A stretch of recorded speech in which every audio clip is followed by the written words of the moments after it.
Hello, welcome back to my channel. Today I'll be showing you how to do a buttonhole on the Brother CS6000i sewing machine. That's a sewing machine I use. I've been using this for about 5 months now, so I feel like it's a pretty good machine and it's computerized. It makes a lot of things very easy to do. So here, this is the foot I'm going to be using today. It comes with the sewing machine, by the way, so you can get this just because of that. These are all my stitches here. I have all my buttonholes here. I have about 7, I think, from 29 to 35. I'm going to be using the 30 today because that's the one I find the most comfortable to use. I mean, the others are nice and definitely beautiful, but the 30 is like the regular buttonhole that you have on all your shirts. So yeah, so I'm going to set my stitch to 30. This is for the first digit, this is for the second digit, so I'm using 30, so I'm going to change just the first one.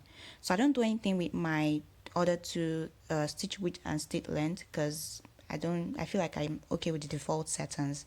For my tension, I'm going to be using 2 because that's what I find to be very firm when I sew with a tension of 2 when I'm doing buttonholes. So for my foot, this is the foot A.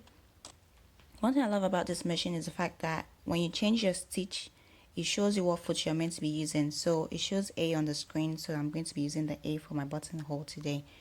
So you can take off your other foot and put on the buttonhole foot. So before I do that, I'm going to set my button. So this is the button I'm going to use for the baby skirt I'm making. It's a very tiny button, so I have to put it on this lever and adjust it, push it down. That way, by the time I put my foot on the sewing machine, I kind of tell the sewing machine what size of buttonhole I want to have. Sorry about my voice here. So just take the original foot I say and put on your buttonhole foot. You put it on the sewing machine the exact same way you put your other regular foot that come with the sewing machine.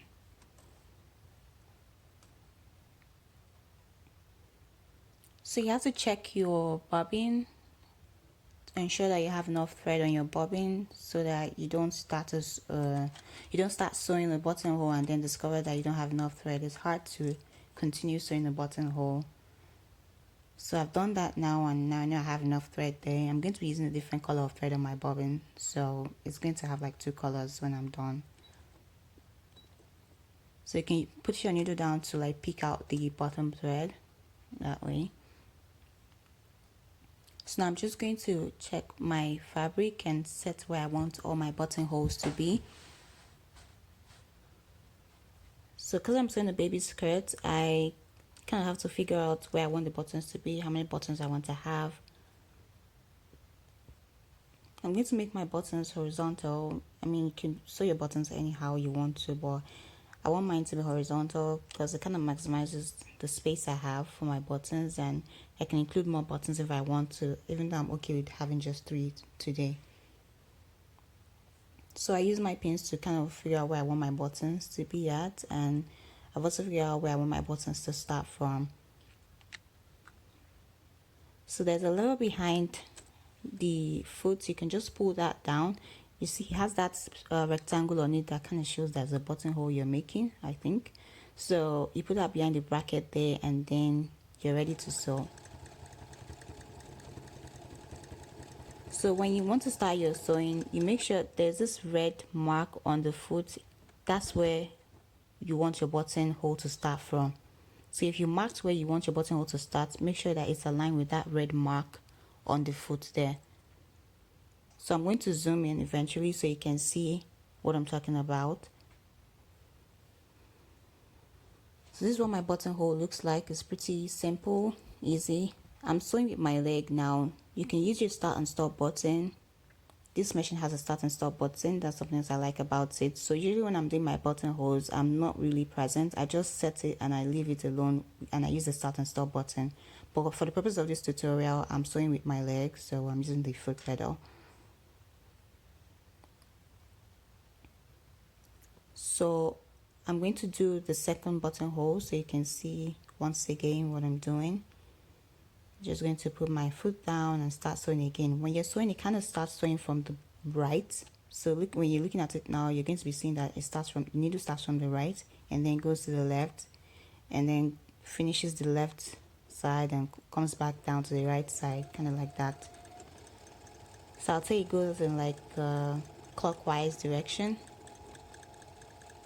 and then goes like anti-clockwise again, sort of. So the machine kind of slows down when it's about to finish, so you just know that it's almost done. So if you're sewing with your leg, just be kind of sensitive to know when to stop sewing. But you can just play safe by just using the start and stop button, make your life easier. I'm going to do one more buttonhole so you can see it once again. This time I'm going to zoom in so you can see clearly what's going on. So that's my third and last buttonhole for this skirt. I'm going to put it under my foot again. I'm going to ensure that where I want my buttonhole to start is like in between those red marks on the foot, not the green ones, the red ones. So you can start sewing now. So you can see it has done the stitch on the right first, then it went to the left, came back down, went back up again, came back down to the right side, then to go back up again and stop at the left, at the top left, and now you're done. That's how it works. So now you have the 3 buttonholes done. So now I'm going to open up my buttonholes so you can see what it looks like. You can try to see if it's good enough for the button that I picked. So I'm going to use my seam ripper to open my buttonholes. I think it works well. So I just grab my seam ripper and I kind of try to open up the thread in between in the buttonhole basically. So the material in the buttonhole, the one that has no stitch, is very tiny line. You just try to like use your seam ripper to open it up. I'm going to try a button to see if a button is going to pass through. So I have a button here. I'm going to pass it through the hole and see if it's going to work. As you can see, it's about to pop out, and there it goes. Thank you so much for watching my video today. I hope to see you in my next video. Bye.